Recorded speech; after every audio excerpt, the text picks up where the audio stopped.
Okay, सो अभी मेरे साथ में इंटर्न्स जुड़े हुए हैं और मेरी कंपनी में अलग अलग टाइप की स्किल्स और अलग अलग टास्क हर इंटर्न को हर टाइम मिलता है। और वो 2 मंथ के लिए होता है जहाँ पे आपको काफ़ी सारी चीज़ें बताई जाती है, सिखाई जाती है। इन केस किसी भी टाइप के टास्क को करने में किसी भी टाइप का एरर अगर मिलता है तो मेरी टीम प्रॉपरली आपको गाइड करती है और चीज़ों को अच्छे से अच्छा करने में आपकी हेल्प करती है। आज का ये पूरा टॉपिक जो है वो होने वाला है एसईओ के इंटरव्यू से रिलेटेड जो क्वेश्चंस आपको मिलते हैं या पूछे जाते हैं उस पे कौन से वो इम्पोर्टेंट क्वेश्चंस है जिनको आपको प्रिपेयर करना चाहिए, किस तरीके से आपको आंसर देना है और किस तरीके से आपको स्मार्टली सामने वाले को समझना है। ये सारे टॉपिक्स पर हम बात करने वाले हैं। तो मैं अपना एक्सपीरियंस तो बताऊंगा ही, साथ में आपको कुछ क्वेश्चंस भी दूंगा जो सामने वाला पूछता है या मैं अपने एम्प्लॉयज़ को पर्सनली जब मैं हायर करता हूँ एसईओ के लिए तो मैं पूछता हूँ। तो मैं वो कौन से क्वेश्चंस है जिसको पूछता हूँ उसके बारे में अभी हम अच्छे से समझने वाले हैं। इसके अलावा जिसको जिसको अलग से कोई क्वेश्चन हो वो भी अलग से पूछ सकता है।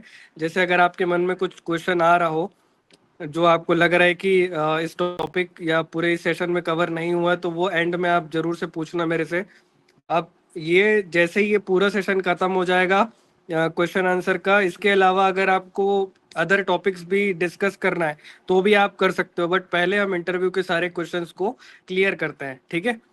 तो सबसे पहले एक सिंपल सा क्वेश्चन होता है कि भाई एसईओ क्या चीज़ है और इसको क्यों करना चाहिए। तो देखो, जब भी आप किसी भी कंपनी में जाते हो ना, वो ये सबसे फर्स्ट क्वेश्चन होता है कि भाई हमें एसईओ क्यों करना चाहिए और आप मेरी कंपनी को ऐसा क्या करोगे या ऐसा कौन सा फैक्टर पे काम करोगे जिससे मुझे आने वाले टाइम पे प्रॉफिट होगा। तो सबसे पहले उनको हमेशा से बताना कि एसईओ क्या होता है।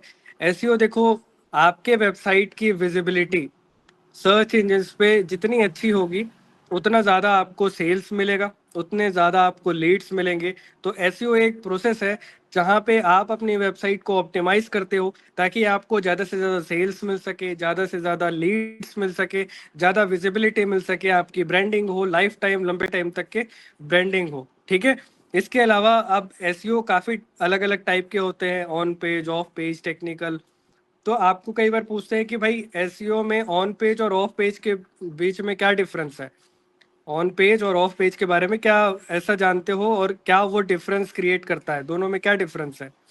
तो देखो, ऑन पेज का मतलब ही आपको क्लियरली समझ में आ रहा होगा। ऑन पेज मीन्स आप वेब के अंदर कर रहे हो, ऑन पेज कर रहे हो, ठीक है। जैसे कि आप टाइटल्स ऑप्टिमाइजेशन करते हो, आप रिसर्च करके अपने आर्टिकल्स को ठीक करते हो, बेसिक ऑप्टिमाइजेशन करते हो। अभी के टाइम पे हम कुछ टूल्स यूज़ करते हैं वर्डप्रेस के अंदर पे, जैसे कि रैंक मैथ हो गया, योस्ट एसईओ हो गया, इसके अलावा all in one SEO tool हो गया। तो ऐसे काफ़ी सारे हैं। कोडिंग्स वही अगर आप कोडिंग्स और अदर टाइप के टूल्स या फिर अगर आपकी वेबसाइट किसी अदर प्लेटफॉर्म पे बनी है जैसे कि सीएमएस वगैरह पे बनी है, तो आपको वहाँ पे जो भी डेवलपर है उनको यही बताना है कि भाई यहाँ पे ये सेक्शंस ऐड कर दो, मेटा का सेक्शन ऐड कर दो, मेटा डिस्क्रिप्शन का सेक्शन ऐड कर दो, मेटा कीवर्ड्स का सेक्शन ऐड कर दो। तो हर एक प्लेटफॉर्म पे अलग अलग तरीके से हम काम करते हैं और ये होगा क्या, ऑन पेज। वही अगर आप ऑफ पेज की बात करो, ऑफ पेज का मतलब ही आपको क्लियरली समझ में आ रहा है। आप वेब के बाहर काम करते हो, बैकलिंक्स पे काम करते हो, आप वेबसाइट की अथॉरिटी बिल्डअप करने में हेल्प करते हो, वेबसाइट से रिलेटेड जो आपके सोशल मीडिया अकाउंट्स हैं उस पे काम करते हो। इसके अलावा वेबसाइट की ट्रस्ट स्कोर पे काम करते हो, इसके अलावा वेबसाइट की ब्रांडिंग पे काम करते हो ताकि आने वाले टाइम पे गूगल भी आपको समझ सके कि हाँ, इनकी आउटसाइड जैसे वेबसाइट के बाहर भी काफ़ी अच्छी अथॉरिटी है, काफ़ी अच्छा इन्होंने अपना फॉलोअर गेन करके रखा है, काफ़ी अच्छा इन्होंने अपना रेपुटेशन बना के रखा है। तो ये क्या हो गया, आपके ऑफ पेज स्ट्रेटेजीज हो गए, ठीक है। इसके अलावा बैकलिंक्स के बारे में सबसे ज़्यादा पूछा जाता है। मैं खुद भी सबसे ज़्यादा बैकलिंक के बारे में पूछता हूँ क्योंकि मैं सबसे ज़्यादा बैकलिंक के बारे में इसीलिए पूछता हूँ क्योंकि वो एक ऐसा फैक्टर है ना जो सबसे ज़्यादा इम्पोर्टेंट है। वैसे बैकग्राउंड नॉइस के लिए सबको सॉरी बोलता हूँ क्योंकि यहाँ पे थोड़ा इश्यूज है, जस्ट बगल में रोड है जिसकी वजह से आपको नॉइस का थोड़ा सा दिक्कत होगा, ठीक है। तो उसके लिए सॉरी। अब बैकलिंक पे वापस आते हैं। तो बैकलिंक्स मैं पर्सनली ज़्यादातर इसीलिए पूछता हूँ क्योंकि ये एक इम्पॉर्टेंट फैक्टर है। और जब भी किसी यूज़र को बैकलिंक बनाना आता है या नहीं आता है, ये सारी चीज़ें किस पे डिपेंड करती है, उसकी बेसिक नॉलेज पे डिपेंड करती है। तो जब भी आपको कोई पहले पूछता है कि भाई बैकलिंक्स क्या होता है, तो आपको सिंपल और क्लियर आंसर देने की पूरी कोशिश करना है, क्योंकि सामने वाले बंदे को नहीं पता होता कि टेक्निकली बैकलिंक क्या होता है। कई बार जैसे मेरे साथ क्या हुआ था, जब मैं फर्स्ट टाइम इंटरव्यू देने गया था, सिर्फ एक पर्सन ऐसा था जो इंटरव्यू ले रहा था जिसको नॉलेज था एसईओ का। इसके अलावा एचआर बैठी हुई थी, एडिटर्स बैठे हुए थे, जो कंपनी के एडिटर होते हैं वो सारे बैठे हुए थे, तो उनको कुछ नॉलेज नहीं था। तो हमेशा कोशिश ये करना कि बेसिक बताओ आप सामने वाले को, ताकि उनको भी क्लियर हो और सामने जो एसईओ पर्सन बैठा है उनको भी चीज़ें क्लियर हो। तो बैकलिंक्स होता क्या है? बैकलिंक्स एक तरीके से आप ये समझ के चलो कि आपकी वेबसाइट को एक पावर मिलती है। ठीक है, अब पावर किस तरीके से? जैसे मान लो गौरव एक वेब ओनर है और अनिल एक वेब ओनर है। ठीक है, मैं एक स्मॉल वेबसाइट जो है मैं रन कर रहा हूँ, अभी अभी मैंने एक नई वेबसाइट बनाई है। मैं गौरव के पास गया, मैंने गौरव को कहा कि सर आप हेल्थ से रिलेटेड आर्टिकल डालते हो, मैं आपको एक हेल्थ से रिलेटेड डीप रिसर्च करके एक आर्टिकल देता हूँ, बदले में मुझे आपकी वेबसाइट से एक बैकलिंक चाहिए। मैं गौरव की वेबसाइट पे एक बैकलिंक क्रिएट करता हूँ या फिर उनको रिक्वेस्ट करता हूँ, गौरव अपनी वेबसाइट पे एक बैकलिंक क्रिएट करके मुझे दे देते हैं। जब भी गूगल के क्रॉलर्स गौरव की वेबसाइट पे जाते हैं, वो ये देखते हैं कि अच्छा यहाँ पे किसी वेबसाइट को गौरव ने बैकलिंक दिया हुआ है, मतलब मेरी वेबसाइट को गौरव ने बैकलिंक दिया हुआ है। अब गूगल वहाँ पे क्या करता है, गूगल वहाँ पे ये देखता है कि अच्छा इस बड़े वेबसाइट ने इस छोटी सी वेबसाइट को बैकलिंक दिया है, इसका मतलब ये छोटी वेबसाइट भी काफ़ी अच्छी तरीके से आर्टिकल्स डालती होगी, अच्छा काम करती होगी। तो वो गौरव की वेबसाइट से मेरे वेबसाइट पे जंप करता है, मेरी डिटेल स्क्रॉल करता है और ये चेक करता है कि मैं किस तरीके का कंटेंट डालता हूँ। तो वो अगर हम गौरव की वेबसाइट और मेरी वेबसाइट रिलेट करी, तो मुझे भी एक तरीके से पावर मिलेगा, क्योंकि मेरा जो कहीं ना कहीं अथॉरिटी बिल्डअप होगा, मेरा कहीं ना कहीं अथॉरिटी बिल्डअप होने के साथ ट्रस्ट स्कोर बिल्डअप होगा, पेजेस की अथॉरिटी में फर्क आएगा। तो ऐसे काफ़ी सारी चीज़ें हैं। तो मेरी वेबसाइट, एक छोटी वेबसाइट को पावर किसके थ्रू मिल रहा है? गौरव के थ्रू मिल रहा है। सिमिलरली मैं अनिल की वेबसाइट पे भी बनाता हूँ। ऐसे करके जब मैं धीरे धीरे अच्छी हाई क्वालिटी वेबसाइट्स में बैकलिंक तैयार करता हूँ, तो मेरी वेबसाइट को एक पावर मिलता है, जिसकी वजह से क्या है, मेरे भी रैंकिंग बढ़ने के चांसेस है। साथ ही अगर आप किसी भी टाइप की चीज़ें ऐड करते हो, चाहे आप अपडेट कर रहे हो, चाहे आप एक्स्ट्रा आर्टिकल्स डाल रहे हो, चाहे आपकी वेबसाइट का ट्रस्ट स्कोर हो, सब में बढ़ोतरी होती है, सब धीरे धीरे करके बढ़ने लगता है। लेकिन बैकलिंक बनाने के लिए आपको काफ़ी सारी चीज़ों का ध्यान रखना पड़ता है। पहली चीज़ ये कि स्पैम स्कोर बिल्कुल भी नहीं होना चाहिए, सामने वाले की वेबसाइट अप टू डेट होनी चाहिए, एकदम नीट एंड क्लीन होनी चाहिए, ताकि किसी भी टाइप का उसका स्पैम स्कोर मेरे तरफ ना आए। जैसे मान लो गौरव की वेबसाइट में अगर स्पैम है और फिर भी मैंने उसकी वेबसाइट पे बैकलिंक बनाया है, देन कहीं ना कहीं वो स्पैम मेरे को भी मिलेगा, क्योंकि एक स्पैमी वेबसाइट से दोस्ती करोगे तो आपको भी वो थोड़ा बहुत देखने को मिलता है। ठीक है, तो ये सारी छोटी छोटी चीज़ है जिसको आपको ध्यान पे रखना है। ठीक है, अब एक तरीके का और क्वेश्चन है जो सबसे ज़्यादा देखने को मिलता है बैकलिंक के अंदर ही, कि भाई आप, अगर मैं आपको कहूँ आप मेरे लिए बैकलिंक बनाओ, तो आप किस टाइप की बैकलिंक बनाना ज़्यादा प्रीफर करोगे? अब बैकलिंक दो तरीके के होते हैं, डू फॉलो और नो फॉलो। अब इस केस में आपको ये पूछा जाता है कि आप किस तरीके का बैकलिंक बनाओगे, डू फॉलो बैकलिंक बनाओगे या नो फॉलो बैकलिंक बनाओगे? तो आपका आंसर होना चाहिए कि मैं डू फॉलो बनाऊंगा, साथ ही साथ नो फॉलो का जो रेशियो है वो मेंटेन करके रखूंगा। यहाँ पे बहुत सारे लोग गलती ये करते हैं कि वो बोलते हैं कि सर मैं डू फॉलो पे ही काम करूंगा, सबसे ज्यादा डू फॉलो पे ही काम करूंगा। डू फॉलो बैकलिंक बनाना अच्छी बात है, लेकिन अगर आप उस चीज को बैलेंस नहीं करोगे ना, तो गूगल भी समझदार है, ये समझता है कि भाई ये मैनुअली हर चीज करने की कोशिश कर रहा है, मैनुअली हाई क्वालिटी बैकलिंक्स बार बार बना के रैंक बढ़ाने की कोशिश कर रहा है, तो वहां पे फिर आप ब्लैक हैट एसईओ के अंदर आ जाते हो। लेकिन अगर आप नेचुरली ये दिखाने की कोशिश करो कि भाई हमको तो डू फॉलो बैकलिंक भी मिला है, नो फॉलो बैकलिंक भी मिला है मतलब बनाए हैं, अब गूगल को ये दिखा रहे कि हमको मिला है लेकिन हम तो बना रहे हैं ना, वो मैनुअल प्रोसेस के अंदर आ गया है।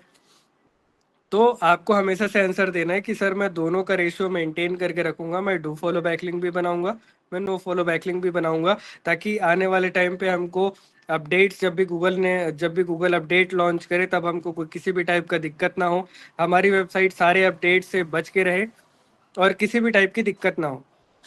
डू फॉलो और नो फॉलो के बारे में अगर आपको नहीं पता है, तो आप इन दोनों बैकलिंक्स पर काम कर सकते हो। डू फॉलो का एक सिंपल सा मतलब समझ के आ रहा है? अगर आप समझो तो डू फॉलो मतलब उसको फॉलो करो, और नो फॉलो मतलब उसको फॉलो मत करो, तो उतनी बोल सकते हो उसको उतनी अथॉरिटी मत दो। ठीक है। तो अगर आप डू फॉलो बैकलिंक कहीं से बनाते हो तो जब भी क्रॉलर वहां पे आता है तो उसको वो फॉलो करता है, डू फॉलो करता है। अगर आप नो फॉलो एट्रीब्यूट देते हो तो उसको फॉलो करने के लिए मना किया जाता है। ठीक है। अब सबसे इम्पोर्टेंट चीज ये है कि आप अगर सामने वाले की वेबसाइट ले रहे हो काम करने के लिए, मान लो किसी नई कंपनी में आप गए, तो वो हमेशा ये पूछता है कि भाई अभी 2025 में कौन से वो रैंकिंग फैक्टर्स हैं जिस पे आप काम करोगे और उसके तरीके से उस रैंकिंग फैक्टर पे काम करके आप मेरी वेबसाइट को कैसे टॉप पे लेके आओगे। तो सबसे पहले और इम्पोर्टेंट चीज़ ये है, रैंकिंग फैक्टर्स की बात करूँ तो सबसे पहले आपकी वेबसाइट की स्पीड अच्छी होनी चाहिए, आपकी वेबसाइट नीट एंड क्लीन होनी चाहिए। आप जो भी कंटेंट पर काम कर रहे हो, जिस भी निश पर काम कर रहे हो, उसी एक निश पर आप बने रहो। इसके अलावा आप अलग अलग निश कवर मत करो। अगर आप डिजिटल मार्केटिंग की पूरी एक वेबसाइट बनाए हो या किसी एक कंपनी को हैंडल कर रहे हो जो डिजिटल मार्केटिंग की सर्विसेज दे रही है, तो वहाँ पे आप रक्षाबंधन पे नहीं डाल सकते। अब वो आपकी वेबसाइट की अथॉरिटी के खिलाफ हो जाएगा, आपके निश के खिलाफ हो जाएगा, डिफरेंट हो जाएगा। अब आपको कहीं ना कहीं रैंक डाउन होते हुए दिखने को भी मिलेगा। कई बार क्या होता है ना, कुछ ब्लॉगर्स एक टॉपिक को कर रहे होते हैं लाइन से, अब उसको अच्छी खासी ट्रैफिक देखने को मिलती है। अब वो सोचते हैं कि यार मेरे को तो अच्छी ट्रैफिक मेरे को मिल रही है इसमें से, क्यों ना मैं अदर टॉपिक्स को भी कवर करूं। तो ये सबसे बड़ी गलती है। अगर आपको अदर टॉपिक कवर करना है तो आप अदर वेबसाइट्स पे काम कर लो, अदर नीश के वेबसाइट तैयार कर लो। ठीक है। तो नीट एंड क्लीन वेबसाइट होनी चाहिए। पेज जो आपकी वेबसाइट है वो बहुत अच्छा होना चाहिए, स्पीड अच्छा होना चाहिए उसका। फालतू के CSS, फालतू के स्क्रिप्ट वहां से हटा दो। इसके अलावा आप नीट एंड क्लीन बैकलिंक्स तैयार करो। यूजर एक्सपीरियंस जितना अच्छा हो सके, UI जितना अच्छा रखोगे उतना अच्छा है। क्योंकि कई बार क्या होता है ना, यूजर आपकी वेबसाइट पे आ जाता है, लेकिन कहीं ना कहीं अगर आपका UI अच्छा नहीं है तो वो वापस भी चले जाता है। मान लो मैं डिजिटल मार्केटिंग की सर्विसेज के लिए आपकी वेबसाइट पे आया हूँ, अब आपकी वेबसाइट पे मेरे को अच्छा UI ही नहीं दिख रहा है, मेरे को वो फील ही नहीं आ रहा है कि अगर मैं इसको अपना काम दूंगा तो ये अच्छे से कर पाएगा कि नहीं। अगर वो चीज़ नहीं फील आ रही है, मेरे मन में वो चीज़ नहीं आ रहा है, तो कहीं ना कहीं यूज़र रुकेगा ही नहीं आपकी साइट पे और वो वापस चले जाएगा। मीन्स आपको वहां से लीड नहीं मिलने वाली है। ठीक है। और हाई क्वालिटी कंटेंट। अभी मैं एक और चीज़ बोलूंगा, बैकलिंक अभी उतना ज़्यादा मैटर नहीं कर रहा है। हमेशा से याद रखो, आपकी आर्टिकल की क्वालिटी इतनी अच्छी होनी चाहिए कि गूगल भी बोले कि यार इसको बैकलिंक की जरूरत नहीं है, इसको ऐसे ही रैंक देते हैं। तो चीज़ों को समझना सीखो। पहले बैकलिंक्स बहुत इंपॉर्टेंट हुआ करते थे।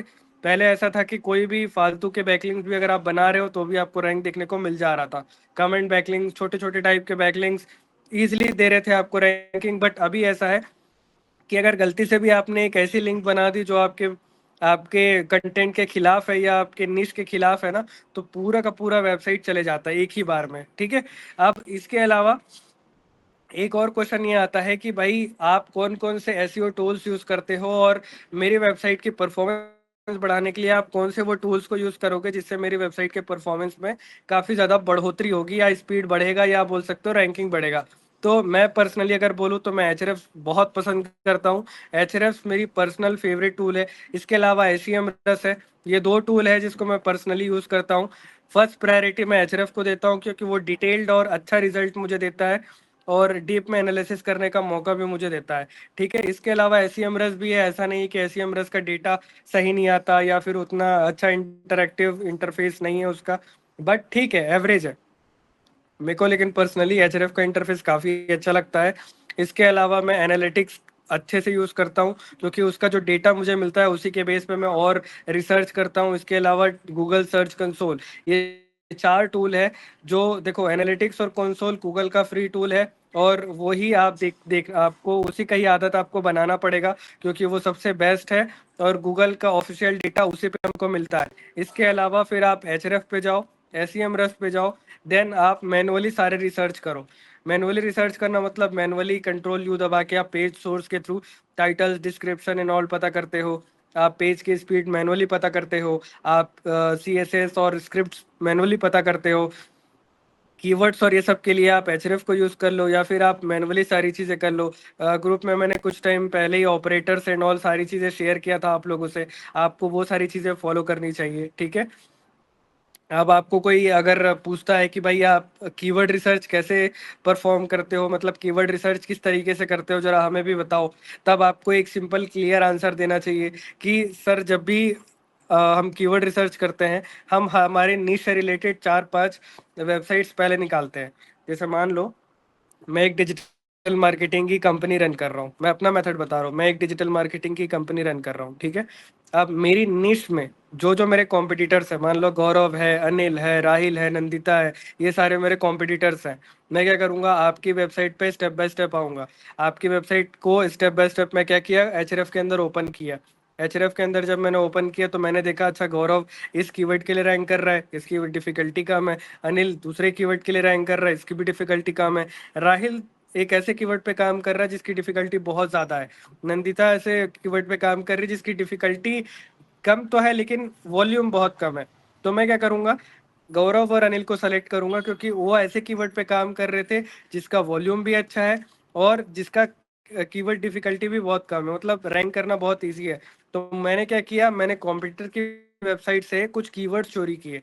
ये फर्स्ट स्टेप होता है जहाँ पे आप अपने कॉम्पिटिटर्स की रैंक चेक करते हो, किन किन कीवर्ड्स पे वो रैंक करता है। उन कीवर्ड्स की एक लिस्ट बनाते हो और उस लिस्ट को, सारे डॉक्यूमेंट को आप एक नोटपैड में सेव करते हो। सेकंड स्टेप होता है जो कीवर्ड आपने उन दोनों वेबसाइट से निकाला है, आप उसको मैनुअली सर्च पे जाके या एचआरएफ पे जाके चेक करो कि वाकई में उसकी डिफिकल्टी उतनी है क्या। अगर उतनी है, इसके अलावा और कौन कौन से सब टॉपिक्स है जिस पर मैं काम कर सकता हूँ, जिस पर और अच्छा ज़्यादा यूज़र बेस मुझे देखने को मिल सकता है, तो फिर वहां से मैं और कीवर्ड्स निकालूंगा और उन पर्टिकुलर कीवर्ड्स को अपनी वेबसाइट में मैं कहाँ इंप्लीमेंट कर सकता हूँ वो सारी चीज़ों को देखूंगा। तो ये एक पूरा प्रोसेस होता है कीवर्ड्स निकालने का। इसके अलावा और भी तरीके हैं जिसको आप ट्रेंड्स को फॉलो करके कर सकते हो। अभी जैसे आंसर इंजन ऑप्टिमाइजेशन ट्रेंड कर रहा है, तो ये सारी चीज़ें हैं जो ट्रेंड कर रहा है, उस पर भी आप काम कर सकते हो। अभी कंपटीशन उसमें है नहीं, तो आप आंसर इंजन ऑप्टिमाइजेशन पे भी अच्छे से काम कर सकते हो, ठीक है। इसके अलावा आप साइट मैप और robots dot T x T file को भी आपको पूछा जा सकता है कि भाई साइट मैप क्या होता है, robots dot T x T file क्या होता है। अब देखो robots dot T x T का मतलब क्या है, रोबोट्स हमेशा से किस पाथ को इंडेक्स करेंगे और किस पाथ को इंडेक्स नहीं करना है, वो सारी चीजें आप robots dot T x T के फाइल में ऐड करते हो, ठीक है। और वही आप साइट मैप की बात करें तो साइट मैप गूगल के बॉट्स के लिए है, जो प्रॉपरली आपको एक जो है स्ट्रक्चर देखने को मिलता है साइट मैप के अंदर। चाहे आप पेज का हो तो पेज का साइट मैप बना सकते हो, तो ब्लॉगिंग कर रहे हो तो ब्लॉग का साइट मैप तैयार कर सकते हो, होम पेज का साइट मैप होता है। अगर आप वर्डप्रेस की बात करो तो वर्डप्रेस में अगर आप साइट मैप देखना चाहो किसी भी वेबसाइट का, तो domain.com/sitemap.xml लिखोगे तो उस पर्टिकुलर वेबसाइट की पूरी साइट मैप की लिस्ट निकल के आ जाएगी। उसी साइट मैप को आप जो है सर्च कंसोल पे सबमिट करते हो, ताकि गूगल आपके सारे पेजेस को एक ही बार में with the help of site map access कर ले और एक्सेस करने के साथ साथ आपको इंडेक्स कर दे, ठीक है। सर क्या बताएं, domain.com? कोई भी डोमेन है उसके आगे आप लिख दो slash site map dot X M L, ठीक है। ये वर्डप्रेस का है, आप किसी भी साइट मैप को अगर आपको चेक करना है तो इस तरीके से आप डालोगे तो उसका पूरा साइट मैप निकल के आ जाएगा, जहाँ पे आप उसके सारे पेजेस को देख सकते हो, उसके सारे ब्लॉग पोस्ट देख सकते हो, किस टाइप की चीज़ों पे वो काम कर रहा है उस पर देख सकते हो, साइट मैप लास्ट कब अपडेट हुआ था वो सारी चीज़ें देख सकते हो। तो ये होते हैं मैनुअल प्रोसेस जिसको आपको मैनुअली चेक करना चाहिए, ठीक है। इसके अलावा आखिरी क्वेश्चन जो है मोस्टली जो पूछा जाता है कि भाई आप एसईओ ट्रेंड से जुड़े रहने के लिए किसको फॉलो करते हो और किस तरीके से आप ट्रेंड को फॉलो करते हुए हमारी साइट पे उस चीज़ को इम्प्लीमेंट करोगे।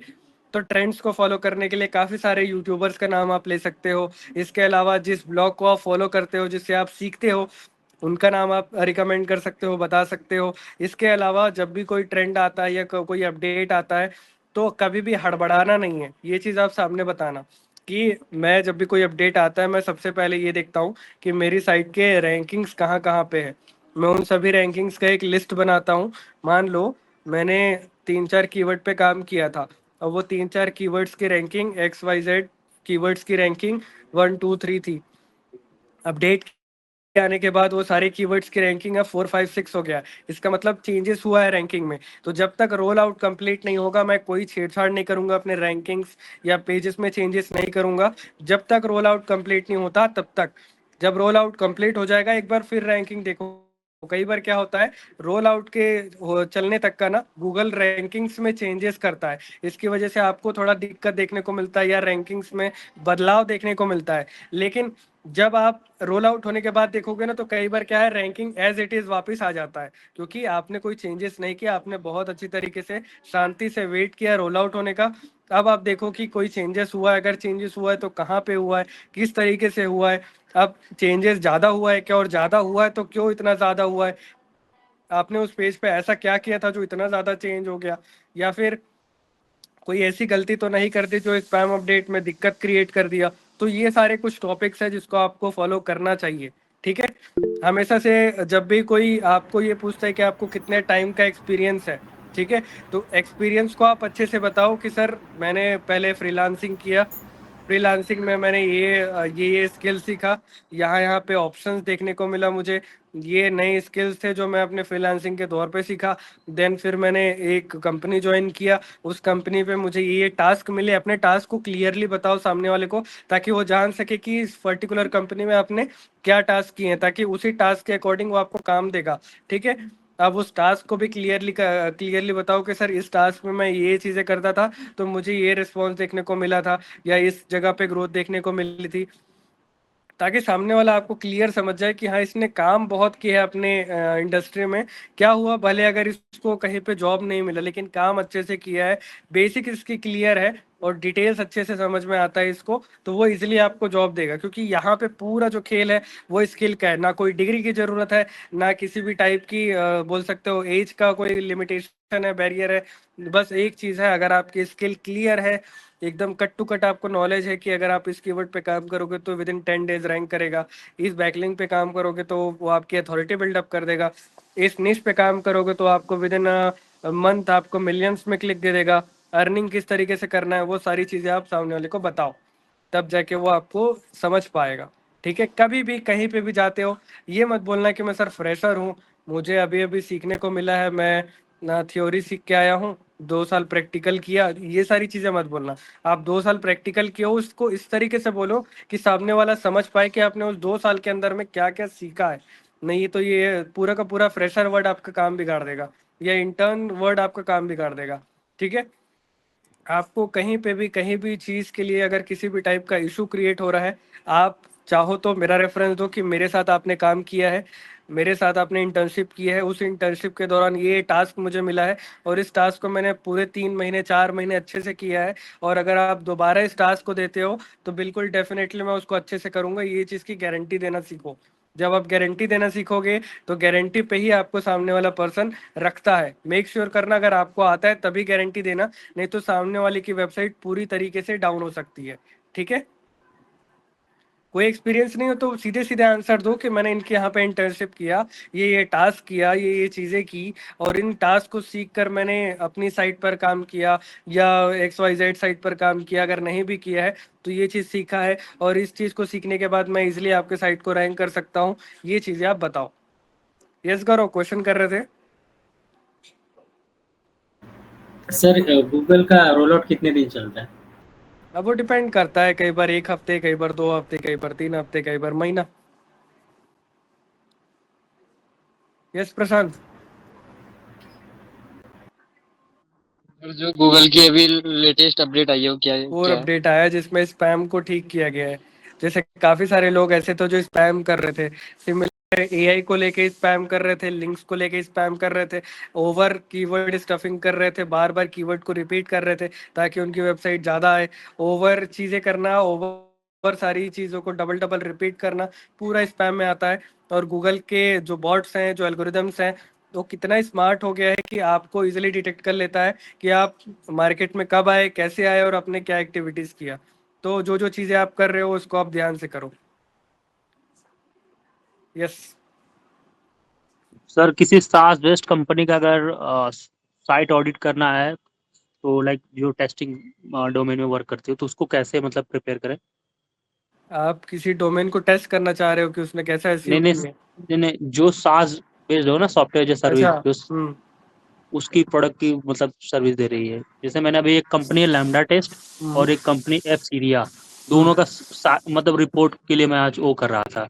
हम्म। तो उसको मतलब सेम कीवर्ड उसका भी है, top testing tool in India, अरे top testing company in India, cross browser testing in मतलब कंपनी इन इंडिया। तो हम्म। उसका मतलब दोनों दोनों लॉन्ग टेल कीवर्ड सेम था। तो हम्म। उसको कैसे मैं डिफरेंट करूँ? इसका डीए दोनों का हाई था। अब देखो, दो अलग अलग कंपनीज हैं, दोनों के डीए हाई हैं, ठीक है, तो वो हाँ। मोस्टली किस पर ज़्यादातर रैंकिंग देता है गूगल, वो आप उसके कंटेंट के हिसाब से या उसके लैंडिंग पेज के हिसाब से या उसके एक्सपीरियंस के हिसाब से रैंक देता है। तो जब और आप दोनों की रिपोर्ट बनाते वेबसाइट हो, का सर 500 पेज का वेबसाइट है।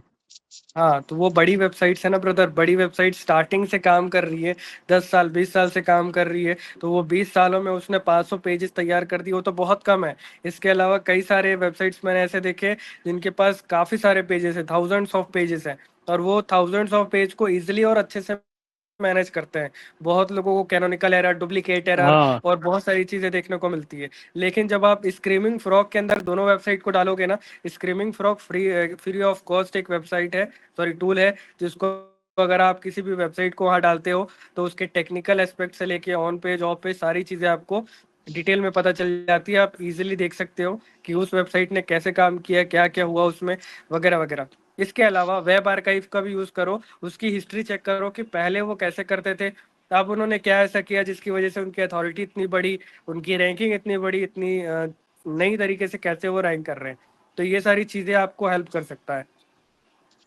और उनका जैसे जैसे जो भी वो था ना, लाइक लिस्टिंग है उनका, जैसे लाइक क्रंच बेस पे है साइट, और ये ऐप टेस्टिंग से रिलेटेड जितने ग्रुप हैं, तो हम्म, उनका भी वेबसाइट का डीए हाई था। तो उसको हम्म। सर बैकलिंक कैसे वो लोग बनाते होंगे? अब जैसे एक कंपनी है, उस कंपनी में 10 एसईओ काम कर रहे हैं। अब वो 10 हम्म। के 10 एसईओज अलग अलग बैकलिंक्स तैयार कर रहे हैं। कई बार क्या होता है, मोस्टली बड़ी कंपनीज बाय करती है, मोस्टली बाय करती है। बाय करने का मतलब क्या है, आप काफ़ी सारे वेबसाइट्स हैं, मैं तो पर्सनली बोलता हूँ मैं बाय नहीं करता, और उसमें बहुत सारी दिक्कतें आती है आने वाले टाइम पे भी। उसको रिन्यू करो, नहीं तो ये नहीं तो वो। तो जो बड़ी कंपनीज है जिनका बजट हाई है, वो इसलिए 20,000 30,000 40,000 डॉलर दे के मिलियंस में बैकलिंक एक बार में बाय कर लेती है।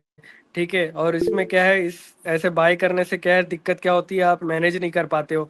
आपने मान लो 40,000 बैकलिंक कहीं से खरीद लिया, अब वो 40,000 बैकलिंक्स में कौन सा अच्छा है कौन सा नहीं है, वो सारी चीज़ों का दिक्कत। अब उसमें से हम्म। किसका स्पैम स्कोर बढ़ गया, उसको हटाने का दिक्कत। अगर किसी का स्पैम स्कोर नहीं बढ़ा है और उसका वेबसाइट डाउन हो चुका है तो उसको ठीक करने का दिक्कत। तो ऐसे काफ़ी सारी चीज़ें हैं जिसको हैंडल करने के लिए काफ़ी सारे एसईओस की ज़रूरत होती है, और अगर वो चीज़ नहीं करते हैं तो वेबसाइट बहुत जल्दी डाउन हो जाती है और पेनल्टी देखने को मिलता है। ओके सर, स्क्रीमिंग फ्रॉग ही मैं यूज किया था, आपका वीडियो देख रहा था ना दोपहर में, तो उसी से हाँ, दोनों का वो मैं अच्छा। स्क्रीमिंग फ्रॉग ही यूज किया था मैंने ऑडिट के लिए। हाँ, स्क्रीमिंग फ्रॉग है, और भी ऑडिट टूल्स हैं, उसको आप यूज़ कर सकते हो, बहुत अच्छे अच्छे टूल्स हैं मार्केट में।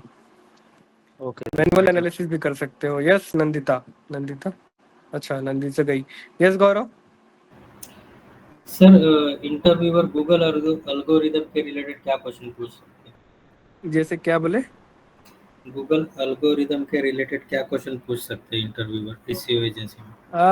एल्गोरिदम के टाइप्स पूछ सकते हैं, पहले के एल्गोरिदम कैसे काम करते थे, अभी के एल्गोरिदम कितने स्मार्ट हो गए हैं, ऐसा क्या देखते हैं जिससे हमें बचना है, या हमें उसको एल्गोरिदम को इम्प्रेस करने के लिए ऐसा क्या करें जिससे हमारी वेबसाइट ज़्यादा से ज़्यादा ऊपर आए, ज़्यादा से ज़्यादा रैंक करे। ये सारी चीज़ें हैं।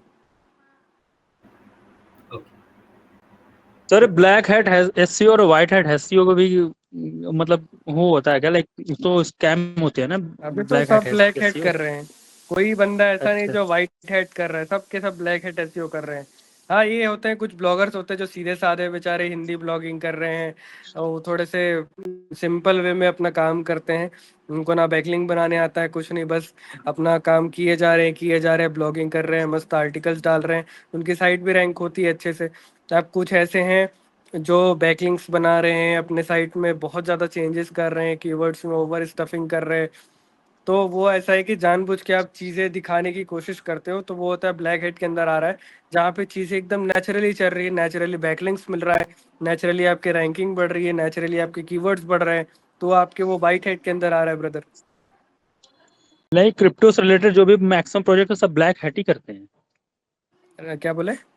क्रिप्टो प्रोजेक्ट जो है, क्रिप्टो हो गया या फैंटेसी, जो वहाँ नहीं, पे ऐसा इलीगल नहीं होता बोल सकते। अभी देखो, गूगल दोनों चीज़ को एक्सेप्ट करता है।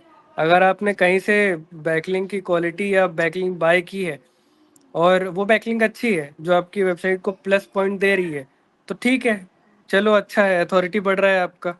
और चाहे आप बाय करके कर रहे हो चाहे किसी और चीज़ के लिए कर रहे हो, लेकिन कहीं ना कहीं वो आपको हेल्प तो कर रहा है। लेकिन कई बार क्या है, गूगल को अच्छा नहीं लगता है ये सारी चीज़ें। आप चीज़ों को अच्छे से अगर मेंटेन नहीं करते हो तो कहीं ना कहीं आपको वो डाउनफॉल देखने को मिलता है। Sir thank you sir. हो गया? ठीक है, तो ये था आज का पूरा सेशन किस पे, आपके रिव्यू सॉरी इंटरव्यू पे, जहाँ पे आपको किस तरीके से प्रैक्टिस करनी है, कैसे प्रैक्टिस करनी है, और कौन कौन से क्वेश्चन को आपको आंसर देना है, इन सभी चीज़ों पे था। ठीक सर है, एक दिन गूगल एनालिटिक्स का ओनली क्लास लीजिए, गूगल एनालिटिक्स बहुत ज़्यादा जरूरी है।